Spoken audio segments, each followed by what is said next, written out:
Yesterday is not in our ability to redo or recover, but tomorrow is ours to win or lose. Plan and execute is the only option to choose. The notion that life is a binary game of winners and losers, devoid of any middle ground, is a perspective that resonates with many. This worldview underscores the high stakes and definitive outcomes that define human existence. Now, first we're going to talk about definitive outcomes. Life's major milestones often culminate in clear outcomes. Achievements such as winning a competition, getting a job, even getting that girl you want that also everybody else wants. They are seen as definitive wins. Conversely, the failures in these same endeavors are perceived as losses. The tangible nature of set wins and losses enforces the win-loss dichotomy. Now in life, you're going to have situations where you're going to feel like you're winning or losing. Now a lot of us are going to have situations where we lose, but I'm always emphasizing when you're losing is an opportunity to learn. When you learn,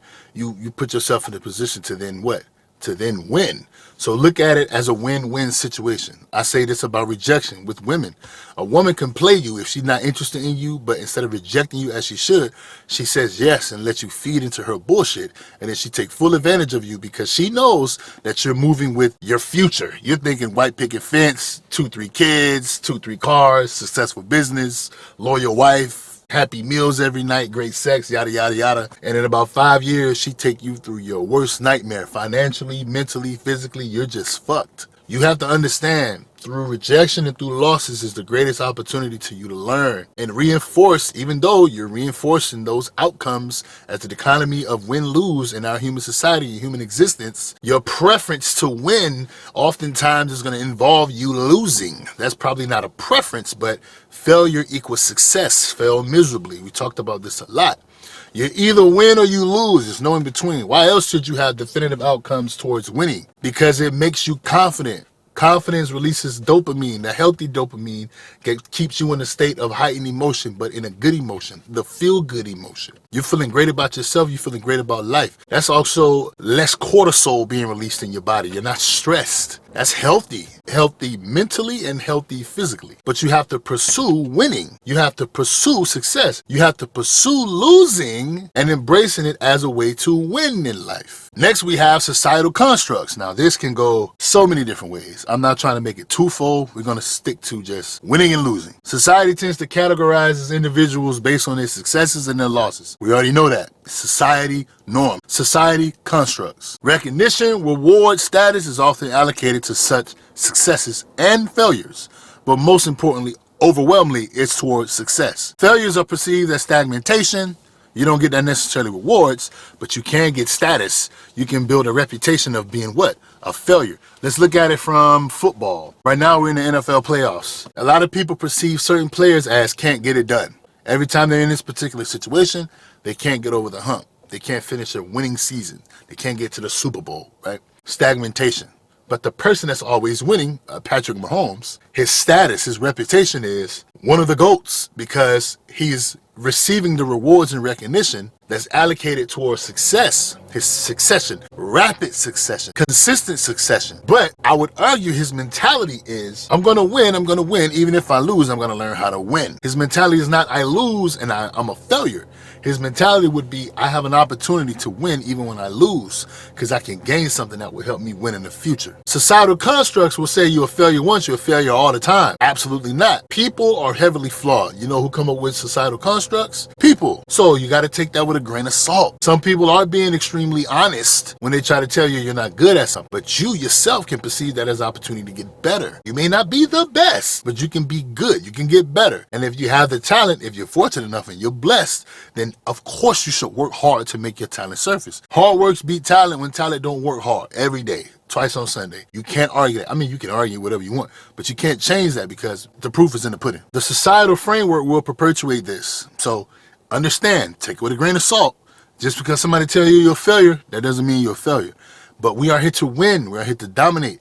Every single day you have to wake up and do something that's going to push you to domination. Number 3, you're going to have competitive environments. They say iron sharpens iron. Before you allow yourself to go against somebody who's better than you, understanding that you have to challenge yourself to not hold yourself back. You are your first line of competition because you can stop you from going to compete in the first place. You can tell yourself no. You can tell yourself you're not going to work out today. You can tell yourself you're not going to show up to a game. You can tell yourself it's time to quit, give up. It's always you first. The competition is there. It's important. But first it's you. If you can't control you, you can't control yourself in the situation where you're competing against someone. So then you have a less chance of actually being successful in that competition. Most importantly, the person who you're competing against, especially if they're considered the best, they probably have a consistent reputation of being in control, performing under pressure, coming back during adversity, actually losing for an extended period of time. Let's say 4 quarters in football. It's a lot of great athletes, great teams. They were down the first 3 quarters,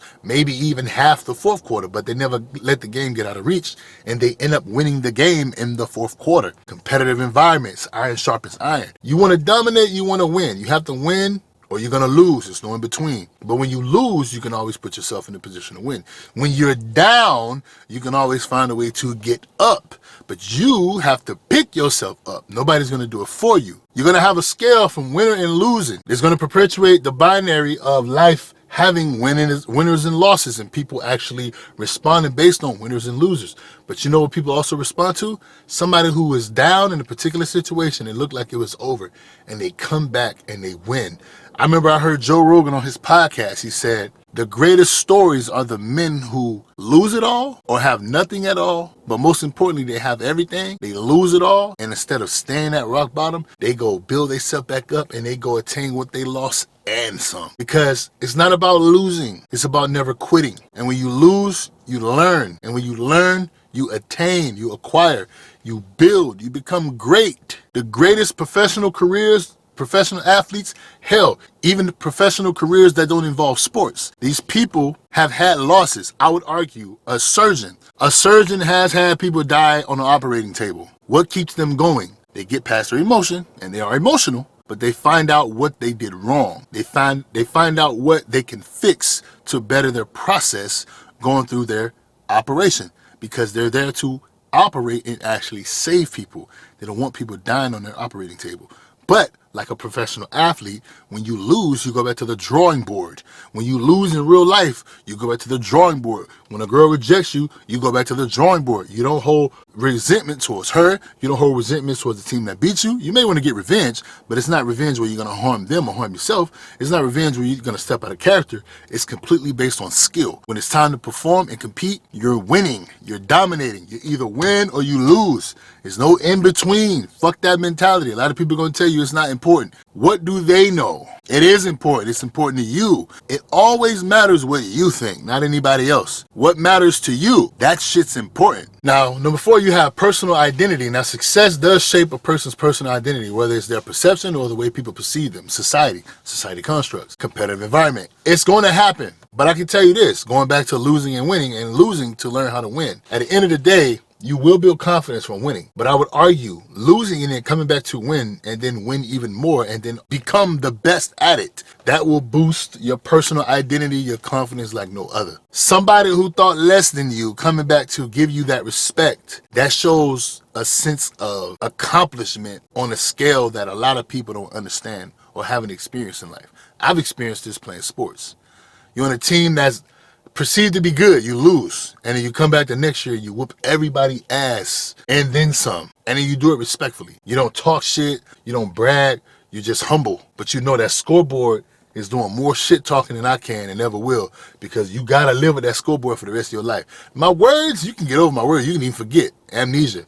But that scoreboard, it's in the history books. People not gonna write down what I said to you when I was shit talking in that book. But that scoreboard is there forever. Your grandkids can go check up. When Grandpa played back in 1980 something, that scoreboard right there. Not what the person in front of you said. They can't find that. They can find that scoreboard though. You have to emphasize process. You can bring this back with money. You can bring this back with anything in life you want to do. People are going to tell you what's important and what's not. You got to understand it's always what you think is important. It's not what somebody else thinks is important. People can come up with all kind of things to tell you and all kind of ways to express and give you that conviction as being priority over yours. They don't reign supreme only in their own lives. You reign supreme in your own life. You write your own story. It's your book. Nobody should be able to tell your story but you. If you're not given a chance to tell your story, if you don't ever tell your story, even if somebody knows it, they shouldn't tell it for you. If you don't tell it, nobody tells it. If you're not here to tell it, nobody tells it. If nobody's going to ask you to tell it, or can they tell it for you, no one tells it. It's only you. So if nobody can tell your story, nobody should be able to write your story. Nobody should be able to write your story how you want to write your story. Nobody should be able to tell you how your story should be pre-scripted if you're going to plan out how you want to execute your life to tell your story. It's all on you. You can do anything. You literally can do anything. Put your mind to it, you can do anything. People are going to tell you otherwise, fuck what they talking about. You can literally do anything. It doesn't matter what anybody tell you. You can literally do anything. You just have to do it. You got to have that motivation and drive. Your perception has to be aligned with that motivation and drive. Whatever you want to achieve, you have to go get it. Every waking day, every minute. I mean, you're going to have time when you take breaks, but you have to be locked in on that process, that journey, that success. You have to be locked in. It has to be immediately and consistent. You don't stop for a minute. Everything is go, go, go, go, go. You can't do anything else. You have to do that, because as you look, competitive environment, as you miss a few days, somebody else is continuing to go. That's you competing with yourself first, but you not forcing yourself to go. You're letting the part that says do the easy part take control, so you're losing that competition within yourself.